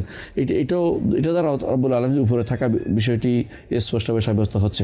তো এই হাদিসটি বিভিন্ন বর্ণনায় এসেছে, হাদিসটি নিয়ে বিভিন্ন লম্বা আলোচনা আছে, কিন্তু শেষ কথা হচ্ছে হাদিসটি গ্রহণযোগ্য। ইমাম জাহাবি সহ আলেমরা, ইবনে তাইমিয়া, ইবনুল কাইয়িম, ইমাম জাহাবি, তা ইবনে কাসির এবং পরবর্তী ওলামা যারা ফোদালা আছেন, যারা হাদিসটির বিভিন্ন অংশ পর্যালোচনা করে দেখেছেন হাদিসটি বিশুদ্ধ। আরেকটি হাদিস আমরা দেখতে পাই, সেটা হচ্ছে আন আব্বাস ইবনে আব্দুল মুত্তালিব রাদিয়াল্লাহু আনহু, আব্বাস ইবনে আব্দুল মুত্তালিব রাদিয়াল্লাহু থেকে বর্ণিত, তিনি রাসূলুল্লাহ সাল্লাল্লাহু আলাইহি ওয়াসাল্লামের চাচা। তিনি বলছেন ক্বাল রাসূলুল্লাহ সাল্লাল্লাহু আলাইহি ওয়াসাল্লাম, রাসূলুল্লাহ সাল্লাল্লাহু আলাইহি ওয়াসাল্লাম বলেছেন যে হাল তাদরুনা কাম বাইনাস সামাই ওয়াল আরদ, তোমরা কি জানো আসমান এবং জমিনের মধ্যে পার্থক্য কত? এখানে হাল বলতে তাশউইক, অর্থাৎ জানার জন্য, আগ্রহ প্রকাশ করার জন্য হালটি ব্যবহার করা হয়েছে। কখনো কখনো আগ্রহ সাথে সাবধানতা দুইটাই থাকে। অর্থাৎ হাল যখন কোরআন এবং সুন্নাহর মধ্যে আসে তখন দুই কারণে আসে, যে একটা হচ্ছে যে আগ্রহ তোমার বলবেন আগ্রহ দেওয়ার জন্য, একটা হচ্ছে আগ্রহ এবং সাবধান করা, দুইটাই থাকে। এইখানে আসছে যে হাল তাদরুনা কাম বাইনা সামাই ওয়াল আরদ, এই জিনিসটা জানার জন্য আগ্রহ প্রকাশের আগ্রহ তৈরি করার জন্য হাল বলে, অর্থাৎ তোমরা কি জানো এইটাকে বলে আগ্রহ প্রকাশের জন্য হাল শব্দটি এসেছে। আবার কখনো কখনো আসে যে সাবধান করার জন্য, আগ্রহ এবং সাবধান দুইটাই করার জন্য আসে। যেমন আল্লাহ তাআলা বলছেন হাল আতাকা হাদিসুল গাশিয়া, যে জিনিস সব দিকে ঢেকে ফেলবে সেটার খবর কি তোমার কাছে এসেছে? সেটা কি কিয়ামতের মাঠের গাশিয়া আরেক নাম। সে সাবধান করার জন্য এবং সেটাকে জানানোর জন্য, আগ্রহ তৈরির জন্য সেটা ব্যবহৃত হয়ে সূরা গাশিয়ার 1 নম্বর আয়াত। অনুরূপ সূরা সফের 10 নম্বর আয়াতে হাল আদুল্লুকুম আলা তিজারাতিন তুনজিকুম মিন আযাবিন আলিম, তোমাদেরকে কি আমি জানিয়ে দেব না, তোমাদেরকে আমি নির্দেশ করব না এমন একটি ব্যবসা, যে ব্যবসা তোমাদেরকে কঠিন আযাব থেকে বাঁচিয়ে দিবে, কষ্টদায়ক আযাব থেকে বাঁচিয়ে দিবে। এখানে সাবধান এবং প্রথমে সাবধান করা হচ্ছে এবং তাশবিক করা হচ্ছে যে ভালো কিছু করো, ঈমানের আমল সালেহ করো, তাহলে তোমরা বাঁচতে পারবে। প্রথমত আগ্রহ তৈরি করা হচ্ছে কী জিনিস তোমরা জানা দরকার, দ্বিতীয়ত এটা সাবধানও করা হয়েছে না, তোমরা যদি না করো তাহলে বাঁচতে পারবে না। আবার দেখা যাচ্ছে যে কোনো সূরায় বলা হয়েছে হাল উনাব্বিউকুম বিল আখসারিনা আমালা, এখানে তাম্বি সাবধান করা হয়েছে এবং সাবধান করা হয়েছে এবং যেন কেউ নষ্ট না করে সেটা জানানোর চেষ্টা সেখানে করা হয়েছে। অনুরূপভাবে হাল উনাব্বিউকুম বিশাররিম মিন যালিকা মাসুবাতান ইনদাল্লাহ, সূরা মায়েদা 60 নম্বর আয়াত। এখানেও আল্লাহ তাআলা সাবধান করেছেন এবং সেটা তাশবিক এবং জানানোর জন্য আল্লাহ তাআলা আগ্রহ তৈরির চেষ্টা করেছেন বনি আদমের মধ্যে। তো এখানে আমরা দেখতে পাচ্ছি যে রাসূলুল্লাহ সাল্লাল্লাহু আলাইহি ওয়াসাল্লাম চেয়েছেন যে আমরা যেন জানি আসমান এবং জমিনের মাঝে দূরত্ব, এটা নিয়ে আব্বাস ইবনে আব্দুল মুত্তালিব রাদিয়াল্লাহু আনহু হাদিসটি বর্ণিত হয়েছে। সেখানে এসেছে যে কুলনা, আমরা বললাম আল্লাহ রাসূল আলাম, আল্লাহ এবং তার রাসূল শুধুমাত্র সেটা জানে, আল্লাহ এবং রাসূল জানেন। ক্বালা, তখন রাসূলুল্লাহ সাল্লাল্লাহু আলাইহি ওয়াসাল্লাম বললেন বাইনাহুমা মাসিরাতু 500 সানা, দুর মাঝে আসমান ও জমিনের মাঝে 500 বছর দূরত্ব রয়েছে। এটুকু তিনি এখানে বলেছেন। এর আগে যেটা বলেছেন সেখানে কিন্তু আসমান ও জমিনের মধ্যে 500 বছর দূরত্বের কথা উল্লেখ নাই। এখানে সর্বপ্রথম আমরা পাচ্ছি যে আসমান এবং জমিনের মাঝে 500 বছর দূরত্বের কথা বলা হয়েছে। আমরা ইতিপূর্বে বলেছি 500 বছর দূরত্বের যে বাহন কোনটা সেটা বলা হয় নাই, সেরকম দূরত্ব কিসের হিসেবে নির্ধারিত হবে সেটাও বলা হয়নি। সুতরাং সেটাকে রেখে দিয়ে সবচেয়ে বেশি যে এটা ধরা যায় সেটা ধরতে হবে, কারণ রাসূলুল্লাহ সাল্লাল্লাহু আলাইহি ওয়াসাল্লাম এই বিরাট দূরত্ব তিনি সেটা কর্তন করেছেন মেরাজের রাত্রিতে, এটা আমাদেরকে বিশ্বাস করতেই হবে। তো এই হাদিসের মধ্যে এখানে আমরা দেখতে পাচ্ছি যে আল্লাহ ওয়া রাসূলু আ'লাম বলা হয়েছে, আল্লাহ এবং তার রাসূল জানেন। সাধারণত আমরা বলে থাকি যে আল্লাহ এরপর তার রাসূল, এভাবে বলি। তো এখানে আল্লাহ ওয়া রাসূলু একসাথে বলা হয়েছে, এটাতে কোনো শিরিক আছে কিনা? না, এটাতে কোনো শিরিক নেই। কারণ যেখানে বলা হয়েছে মাশা আল্লাহ ওয়া শি'তা, যেখানে শিরিক হলো তাকদীরের মাসালা, তাকদীরে যেখানে হবে, অর্থাৎ যেখানে কাদার আছে সেখানে শুধুমাত্র সুম্মা দিয়ে বলতে হবে। যেমন আল্লাহ চেয়েছেন তারপর আপনি চেয়েছেন, কিন্তু আল্লাহ চাওয়ার সাথে একসাথে মিলানো যাবে না। কিন্তু যেখানে শরীয়ত আছে সেখানে ওয়াও দিয়ে বলা যাবে। যেমন এখানে বলা হয়েছে আল্লাহ রাসূল আলাম, কারণ শরীয়ত জানতে হলে আল্লাহ জানে, রাসূলও আল্লাহ যা জানিয়ে সেটা জানেন। এখানে কোনো মোশারেক হচ্ছে না যে আল্লাহ তাআলা তার জ্ঞানের মধ্যে, আল্লাহ তাআলার জ্ঞানের মধ্যে বান্দা শরীক হয়েছে, এটা বোঝা যাচ্ছে না। কিন্তু যখন উমুর কাউনি হয়, প্রাকৃতিক জিনিস হয়, শারীরিক জিনিসটা প্রাকৃতিক জিনিস হয়, তখন সেখানে এই সম্ভাবনা থেকেই যায় যে একজন মানুষ বিশ্বাস করতেছে আল্লাহর সাথে বান্দা মিলে একাকার হয়ে কাজটা সম্পন্ন করেছে। এই জন্য সেটাকে শারীরিক ব্যাপারে ওয়াও ব্যবহার করা যাবে, কাদারি ব্যাপারে ওয়াও ব্যবহার করা যাবে না। যেমন শারীরিক ব্যাপারে ওয়াও ব্যবহার করার আরেকটি উদাহরণ হচ্ছে আল্লাহ তাআলা হচ্ছে আনিস কুল্লি ওয়ালি ওয়ালিদাইকা, তো আমার শুকরিয়া আদায় করে এবং তোমার পিতামাতার শুকরিয়া আদায় করে, এবং বলা হয়েছে এখানে কোনো সমস্যা নেই। কিন্তু কোনো ব্যাপারে যেমন আমি সুস্থ হয়ে গেছি, যদি বলে আল্লাহ সুস্থ করেছে আর ডাক্তার সুস্থ করেছে, আর ডাক্তার সুস্থ করলে হাঁচা যাবে না, কারণ সুস্থ করা পুরোটাই হচ্ছে এটা কাউনি ব্যাপার, সুতরাং এটা শারীরিক ব্যাপার নয়। সুতরাং এখানে ওয়াও ব্যবহার করতে পারবেন না বা এবং বলতে পারবেন না, সেখানে বলতে হবে তারপর আল্লাহ সুস্থ করেছেন, তারপর ডাক্তারের চেষ্টা ছিল, এটা বলতে পারবেন যদি ডাক্তারের প্রচেষ্টা থাকে। তাহলে বোঝা গেল যে এই ওয়াও যে নিষিদ্ধ মাশাআল্লাহ সেটা, এটা শুধুমাত্র শারীরিক ব্যাপারে না, শুধুমাত্র কাউনি ব্যাপারে, প্রাকৃতিক কোনো বিষয় যেগুলো আমাদের কোনো আল্লাহর নির্দেশনা নেই, সেখানে শুধুমাত্র আল্লাহ তাআলার কর্মকাণ্ড, সেটা আল্লাহর নির্দেশ চলছে কিন্তু নির্দেশনা নেই।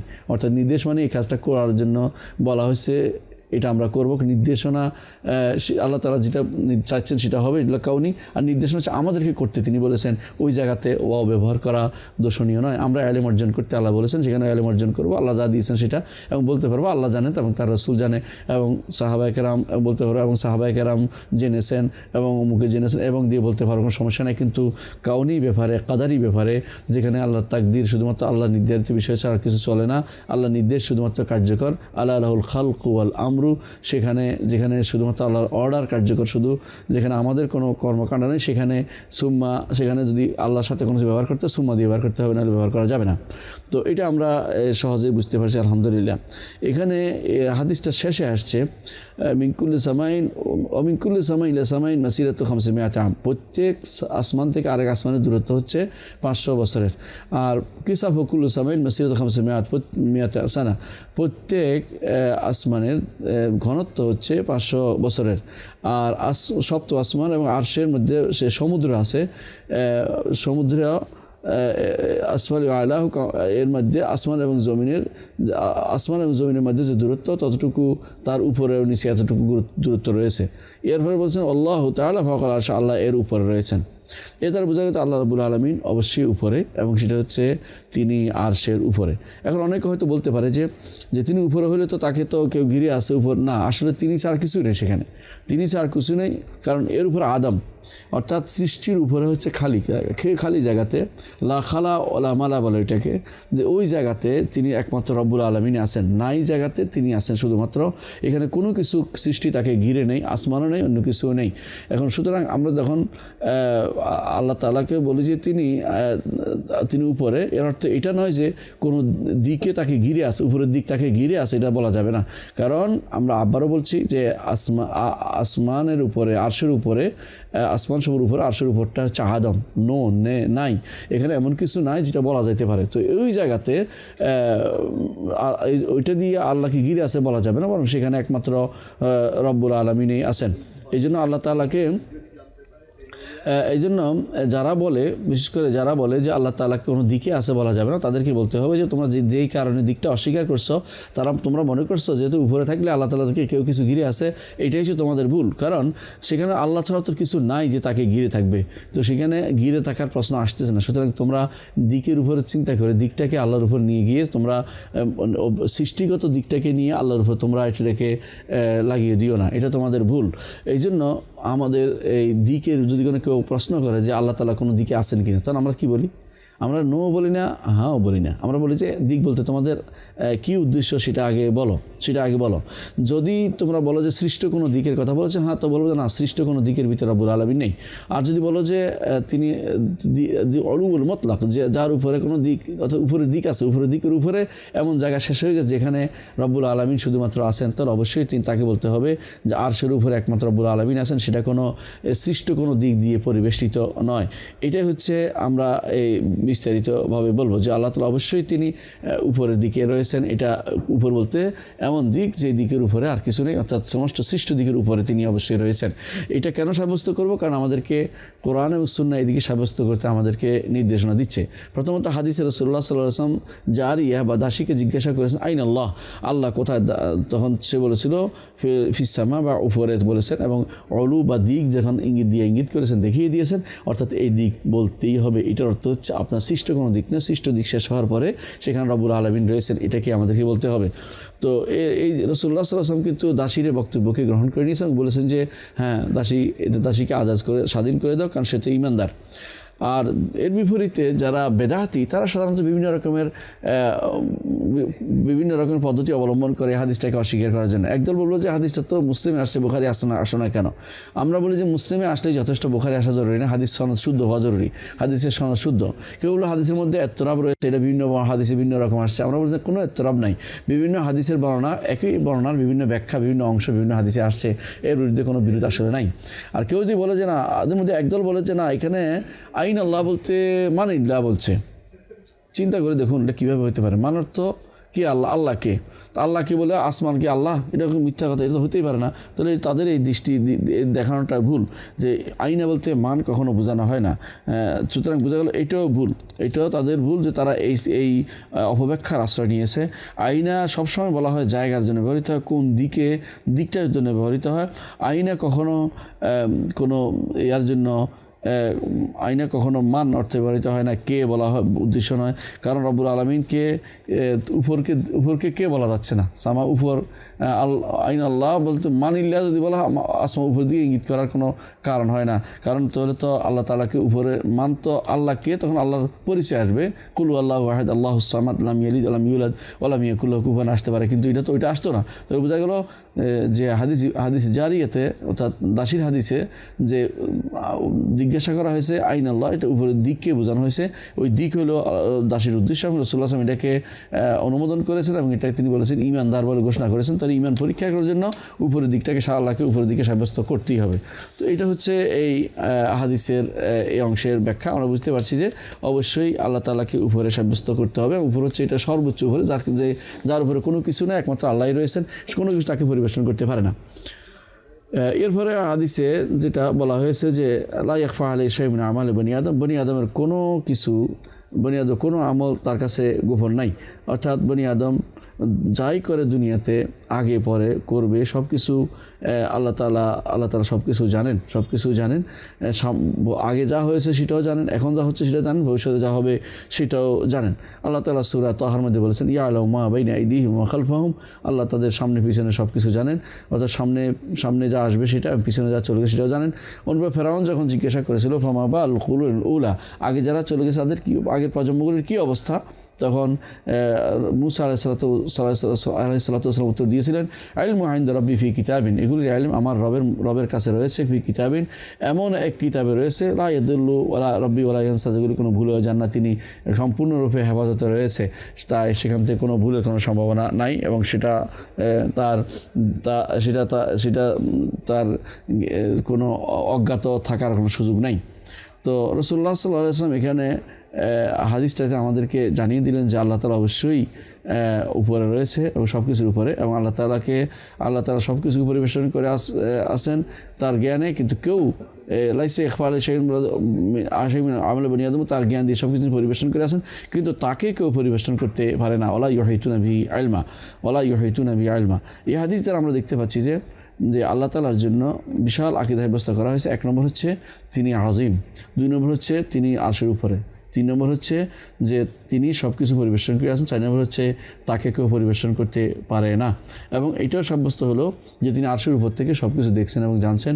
এটাও তার আল্লাহ রাব্বুল আলামিনের জ্ঞান এবং তার কুদরত এবং তার অন্যান্য অনেক গুণের উপর সেটা প্রমাণবাহী। এই হাদিসের মধ্যে আরও দুই ধরনের সিফাত দুই ধরনের আছে। একটা সুবুতিয়া, সেটা কি আল্লাহ তাআলা আরশের উপর, এটা সুবুত সাব্যস্ত করা হয়, অর্থাৎ সাব্যস্ত করা হয়েছে এটা।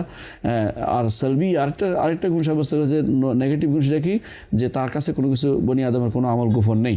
তো নিয়ম হচ্ছে এটা যে কোনো জিনিসের আল্লাহর সিফাতের ক্ষেত্রে যখন নেগেটিভ কোনো গুণ আসবে যে এটা তার কাছে গোপন নেই বা এটা নাই, তখন এর বিপরীতটা সাব্যস্ত হবে। অর্থাৎ গোপন নেই অর্থ হচ্ছে তিনি সব কিছু বেশিই জানেন, অর্থাৎ এর উল্টাটা পরিপূর্ণ হবে, তার যে দিদ্দল কামাল অর্থাৎ পরিপূর্ণ কামাল তার জন্য সাব্যস্ত হবে। এটা হলো তখন বোঝা তার গোপন নাই অর্থ হচ্ছে পরিপূর্ণ ইলম তার রয়েছে। যেমনিভাবে আমরা বলি যে তিনি মোহাম্মদ সালামের লোভ, তাকে কোনো ক্লান্তি পায়নি অর্থাৎ তিনি পরিপূর্ণ ক্ষমতাধর, তার কোমাল কুওয়াত বোঝানো হয়েছে। অনুরূপ যখন আমরা বলি যে ওলা ইউজুজ সেই ফিলাতে আল্লাহকে অপারক করিতে পারে না, অর্থাৎ এটা বোঝায় তার ক্ষমতার অপারক ক্ষমতার কথা বোঝানো হয়েছে ইত্যাদি। তাহলে আল্লাহ তাআলা যখন তার থেকে কোনো সিফাতকে বলেন যে এটা আমার সিফাত নয়, অর্থাৎ যেমন এখানে বলা হয়েছে হাদিসে রাসূলুল্লাহ সাল্লাল্লাহু আলাইহি ওয়াসাল্লাম বলেছেন আল্লাহ তাআলার কাছে কোনো কিছু গোপন নাই, এরকম যখন সিফাতকে অস্বীকার করেন তখন অর্থ হচ্ছে বিপরীতটা সাব্যস্ত করতেই হবে। যেমন আল্লাহ তাআলা বলেছেন লা তাখুযু সিনাতুন ওয়ালা নাওম, তাকে কোনো তন্দ্রাও পায় না, ঘুমও পায় না। এই যে নেগেটিভের অর্থ হচ্ছে কামাল হাই ওয়াল কাইয়ুম, আগের যে আয়াতের প্রথম অংশে আছে যে আল্লাহু লা ইলাহা আল হাইয়ুল কাইয়ুম, এটাকে সাব্যস্ত করার জন্য পরবর্তীতে আল্লাহ তাআলা বলেছেন লা তাখুযু সিনাতুন ওয়ালা নাওম, কারণ যার তন্দ্রা আসে এবং যিনি যার ঘুম আসে সে কোনো দিন হাই এবং কাইয়ুম হইতে পারে না। কারণ হাই এবং কাইয়ুম ওই সত্তাকে বলা হয় যিনি সব কিছু নিজে ধারণ করে রাখেন। হ্যাঁ, সত্তা কাইয়ুম সব কিছু নিজে ধারণ করে অন্যকে তিনি ধারণ করেন, অর্থাৎ তিনি তার কোনো কিছু নিন্দ্রা আসার কোনো সুযোগ সেখানে নেই। তো আরেকটা জিনিস আমরা এখানে দেখতে পাই যে জান্নাতীরাও এই জন্য যেহেতু তাদের ক্ষমতা বেশি হবে, তাদের ঘুম কম হবে, কারণ হচ্ছে তারা ঘুমাবে না কেন? কারণ এই সব ঘুমানোর সময় তারা যে সমস্ত আল্লাহর নেয়ামত পাইতো সেগুলোতে বঞ্চিত হয়ে যায়, আল্লাহ নেয়ামত থেকে বঞ্চিত না হয়। উকুল হাদা এমন সবসময় যেন তাদের খাবার পরিচালয় থাকে এবং তাদের নেয়ামত তাদের আনন্দ সবসময় যেন ঠিক থাকে, সেই জন্য তাদের জন্য ঘুম দেয়া হবে না এবং জান্নাতে কোনো মৃত্যুর কোনো ব্যবস্থাপনা নেই। সুতরাং বোঝা গেল আল্লাহর সিফাতের মধ্যে কখনো শুধু নেগেটিভ কোনো কিছু নেই। নেগেটিভ সাব্যস্ত করতে হলে বিপরীতটা পূর্ণ কামাল সাব্যস্ত করতেই হবে। এখানে বিপরীত নফি সাধারণত নিষেধ করা কোনো কিছু নো করার ক্ষেত্রে কয়েকটা নীতি আছে। এক নম্বর হচ্ছে বিপরীতটা আসেই না এখানে। যেমন বলে যে এই দেয়াল তো জুলুম করে না, দেয়াল জুলুম করা আসার যোগ্যই না। তো এরকম অবস্থায় এটা আল্লাহর জন্য এটা সাব্যস্ত করা যায় না কোনোভাবেই। তো আর আবার কখনো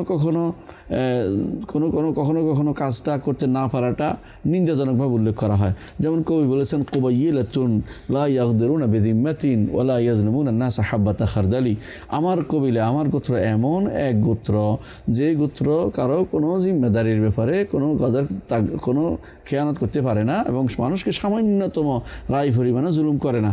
এ দ্বারা বোঝা গেল, যারা বোঝা যাচ্ছে যে খুব প্রশংসা করছে, আসলে প্রশংসা করা হয়নি এখানে। কারণ কবিলা গোত্রের লোকেরা যদি কোনো নিজের গোত্রকে সেভ করতে না পারে তাদের দুর্বলতা ধরা পড়ে। তো এই জন্য এখানে তাদেরকে নেগেটিভ সেন্সে উল্লেখ করে তাদের দুর্বলতা নিন্দাই করা হয়েছে বুঝতে হবে। আল্লাহর জন্য এই জাতীয় কোনোটাই বলা যাবে না, কারণ তিনি এমন কিছু বলা যাবে না যেটার বিপরীতটা তার জন্য সাব্যস্ত করা যাচ্ছে না। এমন কিছু বলা যাবে না যেমন কিছু নিন্দা কথা করা যাবে না যেটা সাব্যস্ত করলে আল্লাহর জন্য নিন্দাই হয়ে যায়, এটাও সাব্যস্ত করা যাবে না।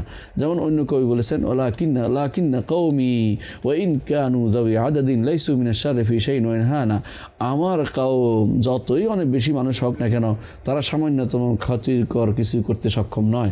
এটা দ্বারা কিন্তু তার কওমের বদনামি করা হয়েছে। আল্লাহর জন্য এই জাতীয় কোনো কিছু ব্যবহার করা যাবে না, কারণ আপনি প্রথমত এমন কোনো গুণ ব্যবহার করতে পারবেন না যেটা আসলে আল্লাহর জন্য আসে না এমন কিছু। আরেকটা হচ্ছে এমন কোনো নেগেটিভ গুণ ব্যবহার করতে পারবেন না যেটা আল্লাহর জন্য আসে না একটা। আরেকটা হচ্ছে এমন নেগেটিভ গুণ ব্যবহার করতে যাবেন না যেই নেগেটিভ গুণটা স্বয়ং নিজেই একটা বড় ধরনের নিন্দা। সুতরাং এই দুই ধরনের গুণ আল্লাহর জন্য ব্যবহার করা যাবে না। আল্লাহর জন্য ব্যবহার করতে হবে এমন একটি নেগেটিভ গুণ যেই নেগেটিভ গুণের বিপরীতে একটা শুদ্ধ একটা পূর্ণ কামাল পজিটিভ গুণ আছে, এক বা একাধিক অনেকগুলো গুণ থাকবে, সেটা শুধুমাত্র ব্যবহার করা যাবে। আশা করি আমরা এই অংশটুকুর অর্থ ব্যাখ্যা বুঝতে পেরেছি আলহামদুলিল্লাহ। ইমাম আবু দাউদ হাদিসটি বর্ণনা করেছেন। আমরা ইতিপূর্বে হাদিসটি নিয়ে বিস্তারিত আলোচনা করেছি। এটা হাদিসে আওয়াল নামে বিখ্যাত এবং হাদিসের আওয়ালের ব্যাপারে আমরা বলেছি যে এটার অনেকেই এটাকে গ্রহণযোগ্য হিসেবে নিয়েছেন। অনেকের কাছে যাদের দুই ধরনের মানুষ এটাকে গ্রহণ করেন না। এক ধরনের মানুষ হচ্ছে যারা সত্যের অনুসন্ধানকারী তাদের কাছে স্পষ্ট হয়নি, এই জন্য হতে পারে তাদের কাছে সেটা। আরেক ধরনের আছে সত্য অনুসন্ধানকারী নয়, তারা ইচ্ছা করে যে জানে যে এর বিভিন্ন অংশ গ্রহণযোগ্য, তারপরেও তারা এটাকে বিরোধিতা করবে, কারণ তাদের মূল উদ্দেশ্য হচ্ছে আল্লাহ তাআলাকে আরশের উপর থাকা অস্বীকার করা, এই জন্য তারা সেটা বিরোধিতা করেছে। আর এটা যেহেতু অন্য শত দলিলের পাশে এটাকে সাপোর্ট হিসেবে নিয়ে আসা যায়, ইস্তেনাস হিসেবে নিয়ে আসা, এটা কাজে লাগানো যায়, সুতরাং এটা নিয়ে আসা সলফে সালেহ নিয়ে আসছেন এবং যুগ যুগ ধরে মুহাদ্দিসিনরা নিয়ে আসছেন এটাকে রব্বুল আলামিনকে আরশের উপর সাব্যস্ত করার জন্য। সুতরাং এটাকে দলিল হিসেবে নিয়ে আসা যাবে, এই হিসেবে দলিল সহযোগী দলিল হিসেবে নিয়ে আসা যাবে। এই জন্য আমরা এই হাদিসটিকে আমি আমার রহমান আরশে উঠেছেন গ্রন্থে নিয়ে এসেছিলাম। কিন্তু কিছু মানুষ তাদের অন্তরের মধ্যে আগে থেকে বক্রতা আছে, এই জন্য তারা সেই পথে না গিয়ে ভিন্ন পথে তারা বুঝতে পারছে হাজার দলিল দিয়ে সাব্যস্ত হয়েছে, একটা দলিল যে না থাকলেও সেটা কিছু যায় আসে না, তারপর তারা ইচ্ছা করে এই দুইটাকেই হাইলাইট করে যাতে করে রব্বুল আলামিনকে আরশের উপর তাকে অস্বীকার করা যায়। এর বিপরীতে যারা অস্বীকার করেছে সমস্ত মুহাদ্দিসিনকে আমরা এদের কাতারে নিব না, কারণ তারা অনেকে তাদের কাছে সনদ আসছে সেটা চিন্তা করেছে সনদটা শুদ্ধ নয়, এই জন্য তারা দুর্বল বলেছে। কিন্তু যারা সার্বিকভাবে আলোচনা করেছে সমস্ত হাদিস এবং এই জাতীয় এর সাথে সম্পৃক্ত অন্যান্য যেগুলি তার সাথে দেওয়া হয় শাওয়াহিদ এবং তার সাথে মোতাবারাতগুলো চিন্তা করেছে এবং এর অর্থে মিলে আসে, তারা দেখে বলেছেন যে হাদিসটি অবশ্যই মোতাবারাত এবং শাওয়াহিদ হিসাবে নিয়ে আসা যাবে যাতে করে ইস্তেনাস হয় এবং এর দ্বারা মানুষ সহিহ আকীদার দিকে যেতে পারে। এটাই আহলে সুন্নাত জামাতের মানহাজের একটা পদ্ধতি হচ্ছে, এটা মূল জিনিস সাব্যস্ত হলে এর আশেপাশে দুর্বলগুলোকে এনেছে এটাকে আরও বেশি সাব্যস্ত করে বোঝানোর একটা নিয়ম আমাদের সালাফদের মধ্যে চলে এসেছে। এই জন্য আপনি অনেক কিতাবে এগুলো দেখতে পাবেন যে মূল জিনিস সাব্যস্ত হওয়ার পর তারা অন্যগুলো নিয়ে আসছে, কিন্তু মূল জিনিস সাব্যস্ত নাই সেখানে কখনো দুর্বল হাদিস আনা যায় না, এটা আমরা অনেক আগেই বলেছি। ইমাম ইবনে হাজার রহমতুল্লাহ আলাইহি তার গ্রন্থে উল্লেখ করেছেন যে কখন দুর্বল হাদিস গ্রহণ করা যাবে, তখন তিনি বলেছেন যে মূল জিনিস সাব্যস্ত আছে তখন দুর্বল হাদিস দিয়ে সেটাকে আরও শুধুমাত্র বলা হবে যে এটা অন্যরাও বলেছে এভাবে বলা যাবে, সেই হিসাবে তারা দুর্বল হাদিস নিয়ে এসেছেন। কিন্তু যদি বেশি দুর্বল নিয়ে আসে না, আমরা যেটা নিয়ে এসেছি এটা কেউ হাসান বলছেন, কেউ গ্রহণযোগ্য বলছেন, কেউ গ্রহণযোগ্য বলে না, সেটাকে আমরা দেখিয়েছি যে এটা আসলে বিভিন্ন অংশ এর গ্রহণযোগ্য, সেই হিসাবে এই হাদিসের আওয়ালটাকে কোনোভাবেই একেবারেই ফেলে দেওয়ার মতো নয়, এটাকে ইস্তেনাস হিসেবে নিয়ে আসা যায়, সেজন্য আমাদের গ্রন্থে নিয়ে এসেছি। আর এটা নিয়ে আসার কারণে যারা এর বিরোধিতা করেছেন তা অধিকাংশ অন্তরের ভিতরে বক্রতা আছে এবং অধিকাংশ অন্তরের মারাদ আছে, রোগ আছে, এটা আমরা স্পষ্ট বুঝতে পারি এবং আমরা বুঝতে পারি মানুষ সাধারণত হকের বিরোধিতা দুই কারণে করে, কখনো হচ্ছে না বুঝার কারণে, এরা সেই দলের মধ্যে হতেও পারে না বুঝার কারণে বলছে, অথবা তারা বুঝার পরে ইচ্ছাকৃত করছে, অর্থাৎ এই বুঝার পরে অন্তরের বক্রতার কারণে বিরোধিতা করার জন্য তারা শুধুমাত্র বিরোধিতা করে যাচ্ছে, তাদের অন্তরের বক্রতা আছে বলে আগে থেকে তারা সিদ্ধান্ত নিয়েছে যে তারা ভুল পথে চলবে, সেজন্য তারা সে বিরোধিতা করে যাচ্ছে। আল্লাহ তাদের হেদায়েত দান করুন, সেটাই আমরা বলবো। তো আমরা এখানে দেখতে পাচ্ছি শাইখুল ইসলাম মুহাম্মদ আব্দুল ওয়াহাব রহমতুল্লাহ আলাইহি তার এই কিতাবের শেষে এসে বলেছেন, এই অধ্যায়ের শেষে ফিহি মাসাইল, এই অধ্যায়ে অনেকগুলো মাসালা রয়েছে, অনেকগুলো ফায়দা রয়েছে, অনেকগুলো উপকারিতা রয়েছে। এক নম্বর হচ্ছে তাফসীরু কাউলি তাআলা ওয়াল আরদু জামিআন কবদাতুহু ইয়াউমুল কিয়ামা, সমস্ত জমিন কিয়ামতের দিন আল্লাহর মুষ্টি, এক মুষ্টি হবে, অর্থাৎ এক মুষ্টি হবে, অর্থাৎ হলো মুষ্টি সাব্যস্ত হচ্ছে।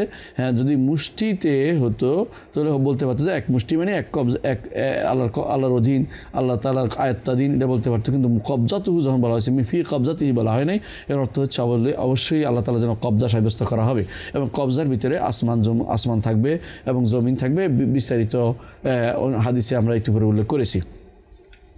দ্বিতীয় বলেছেন আসানিয়া আন হাযিল উলুম আমসালাহা أن هذه العلوم أمثالها باقية عند اليهود الذين في زمانه ولم ينكروها ولم يتأولوها, যে এই যে ইলম, যে আল্লাহ তাআলা সম্পর্কে যে জ্ঞানটা, এটা ইহুদিদের কাছে তখনও অবশিষ্ট ছিল, যেগুলি তারা পরিবর্তন করে না এবং যেগুলি তারা বাধ্য দেয় নাই।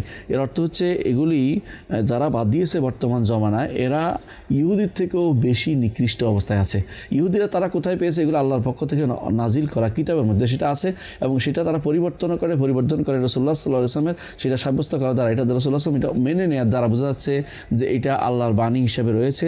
এবং তারা পরবর্তী যারা মুআত্তিলা, মুমাসসিলা বা এদের ইহুদি জাহমিয়ারা এবং ফালাসিফারা এবং এই মুতাজিলারা এবং আশারি মাতুরিদির মধ্য থেকে যারা পথভ্রষ্ট, তারা এগুলি অস্বীকার করে ইহুদি নাসারার থেকে খারাপ অবস্থানে তারা রয়েছে।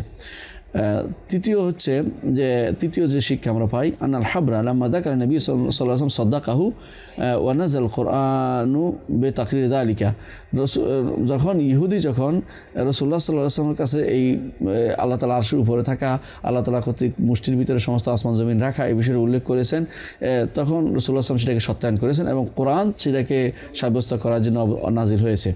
চতুর্থ আমরা দেখতে পাই যে রাসূলুল্লাহ সাল্লাল্লাহু আলাইহি ওয়াসাল্লাম তিনি দাঁত বের করে বড় করে করে হেসেছেন যখন যখন ইহুদি আলেম সেটা উল্লেখ করেছেন, কারণ এই বিশাল আলেম বড় আলেমের ক্ষেত্রে এরকম বড় আলেমের ক্ষেত্রে, বড় জ্ঞানের ক্ষেত্রে, বড় বিষয়ের ক্ষেত্রে এরকম সন্তুষ্টির জন্য, অসন্তুষ্টি না করার জন্য, সন্তুষ্টি প্রকাশের জন্য এরকম হাসা জায়েজ, সেটা আমাদের কাছে প্রমাণিত হলো। পঞ্চম সেটা হচ্ছে যে হাদিসের মধ্যে 2 হাতের কথা উল্লেখ আছে এবং বলা হয়েছে যে আসমানসমূহ ডান হাতে এবং অপর হাতে জমিনসমূহ থাকবে। এর দ্বারা আল্লাহর জন্য 2টি হাত সাব্যস্ত হচ্ছে, যেটা সলফসানি কোরআন সুন্নাহ এবং সলফসানি হাদিস দ্বারা সলফসানি ইজমা দ্বারা সাব্যস্ত হয়েছে। এখানে বলা হয়েছে ফিল ওখরা, দ্বিতীয় হাতে, এর অর্থ এটা শিমালকে অস্বীকার করা হচ্ছে না। আমরা এটা আগেও বলেছি, বিস্তারিত আলোচনা করেছি। ওখরা যে এভাবে হাদিসে আসছে, এক হাদিসে সেটা উল্লেখ করা হয়েছে আর অন্য হাদিসে শিমাল উল্লেখ করা হয়েছে। শিমাল কখন বলা যাবে সেটা আমরা বলেছি, যখন সেটাকে খারাপ অর্থে না নেওয়া হবে, শুধু ভালো অর্থে নেওয়া হবে, তো শিমাল বলতে কোনো অসুবিধা নেই, সেটাও আমরা সেটা দেখেছি। 6 নম্বর শিক্ষা হচ্ছে এটা যে শিমাল, হাদিসে শিমালকে উল্লেখ করা হয়েছে, সুতরাং শিমাল বলা যাবে এবং এটি ইতিপূর্বে আলোচনা করা হয়েছে এই ব্যাপারে। 7 নম্বর শিক্ষা হচ্ছে জব্বারিন মুতাকাব্বিরিন, অর্থাৎ হাশরের মাঠে আল্লাহ তাআলা উল্লেখ করবেন জব্বার মুতাকাব্বিররা কারা। এরা জব্বার, দুনিয়ার বুকে যারা জব্বার অহংকারকারী, দুনিয়ার বুকে যারা মানুষকে কষ্ট দানকারী, মানুষকে প্রতাপ খাটানোর লোকেরা, এরা কোথায় এখন, সেইটা উল্লেখ করা হবে হাশরের দিন। আল্লাহ রাসূল সাল্লাল্লাহু আলাইহি ওয়াসাল্লাম সেটা বলেছেন যে আল্লাহ তাআলা উল্লেখ করবেন। তো এরপরে 8 নম্বর হচ্ছে যে হাদিসে আসছে খারদালাতিন ফি কাফি আহাদিকুম, যে তোমাদের কারো হাতে তালুতে যেন একটা থাকে, সরিষা থাকে সেরকম। এটা আমরা ইতিপূর্বে ব্যাখ্যা করেছি, এটা অর্থাৎ তাকরিবি, অর্থাৎ কাছে আনার জন্য উল্লেখ করেছেন। না হলে আরও ছোট আল্লাহ তাআলার হাতে এগুলো এটা আরও ছোট, অর্থাৎ সব কিছু আরও ছোট, আসমান জমিন আরও ছোট। 9 নম্বর হচ্ছে যে কুরসি আসমানের তুলনায় অনেক বড়, কুরসি আসমানের তুলনায় অনেক বড়। 10 নম্বর হচ্ছে যে কুরসির তুলনায় আরশ অনেক বড়। আর 11 নম্বর শিক্ষা হচ্ছে যে কুরসিও নয় পানিও নয়, আরশ কুরসিও নয় পানিও নয়। এটা বেদাতীরা অনেকে বলে থাকে যে আরশ হচ্ছে কুরসি, কিন্তু অনেকে আরশ এক করে ফেলে বেদাতীরা, বিশেষ করে আশারি মাতুরিদের একটা গোষ্ঠী, তারা এটা ভুল বলছে। মূলত কুরসি আলাদা, আরশ আলাদা, পানিও আলাদা। 12 নম্বর শিক্ষা হচ্ছে আসমান এবং এক আসমানের মাঝে দূরত্ব কতটুকু সেটা উল্লেখ করা হয়েছে। আর 13 নম্বর হচ্ছে 7 আসমান এবং কুরসির মধ্যে দূরত্ব বর্ণনা করা হয়েছে। আর 14 নম্বর হচ্ছে কুরসি এবং পানির দূরত্ব বর্ণনা করা হয়েছে। আর 15 নম্বর হচ্ছে আরশ পানির উপরে, এটা সাব্যস্ত করা হয়েছে। 16 নম্বর হচ্ছে আরশের উপরে রব্বুল আলামিন রয়েছেন, এটা সাব্যস্ত করা হয়েছে। 17 নম্বর হচ্ছে আসমান এবং জমিনের মধ্যে দূরত্ব কতটুকু সেটা উল্লেখ করা হয়েছে। আর 18 নম্বর হচ্ছে আসমান এবং প্রতি আসমানের ঘনত্ব হচ্ছে 500 বছরের রাস্তা। 19 নম্বর হচ্ছে যে আসমান সমূহের উপরে যে সমুদ্র রয়েছে তার নিচের এবং তার উপরের অংশের যে পুরুত্ব সেটাও 500 বছরের। সুতরাং আমরা বুঝতে পারলাম যে আল্লাহ তাআলার কাছে সেখানে থাকার পরেও, আল্লাহ তাআলা তো উপরে থাকার পরেও তার কোনো বনি আদমের কোনো আমল তার কাছে গোপন নেই। সুতরাং আল্লাহকে ভয় করা উচিত, আল্লাহকে আরশের উপরে মানা উচিত এবং তাওহীদের জন্য সর্বশেষ এই কথাটি বলে বোঝানো উচিত, যাই ব্যক্তি তাওহীদটাকে শুদ্ধ করতে চায়, প্রথম দর্শ হবে রব্বুল আলামিন কোথায়, সেটাকে এই দর্শটাকে গ্রহণ করা এবং তিনি যে আরশের উপরে সেটাকে সাব্যস্ত করা। এটা যদি সাব্যস্ত না করা হয় তাহলে আগে যত আমলই করুক, যত রকমের আকীদায় রাখুক, সেটা তার জন্য শুদ্ধ হবে না। আল্লাহ আমাদেরকে বুঝার তৌফিক দান করুন এবং এই শাইখুল ইসলাম মুহম্মদ আব্দুল ওয়াহাব রহমতুল্লাহ আলাইহি কিতাব তাওহীদ থেকে আমাদেরকে উপকৃত করুন এবং তাকে আল্লাহ তাআলা জান্নাতের আলী মকাম দান করুন এবং এটাকে আমাদের এই কিতাবকে সকাল বিকাল পড়ে তার থেকে আকীদা বিশ্বাস শুদ্ধ করার তৌফিক আমাদের দিন এবং এর মাধ্যমে আমরা যেন উপকৃত হতে পারি, এর মাধ্যমে যেন ভবিষ্যৎ প্রজন্ম উপকৃত হতে পারে এবং মানুষের আকীদা বিশুদ্ধ হয়ে যায়, তাওহীদ বিশুদ্ধ হয়ে যায়। সেই আল্লাহর কাছে সেই দোয়া করছি, আল্লাহ যেন সেটা আমাদের জন্য কবুল করেন, আমাদের জন্য সেটা ব্যবস্থাপনা করে দেন। আমিন। وصلى الله على محمد وعلى آله وصحبه أجمعين. سبحانك اللهم وبحمدك أشهد أن لا إله إلا أنت أستغفرك وأتوب إليك. السلام عليكم ورحمة الله وبركاته.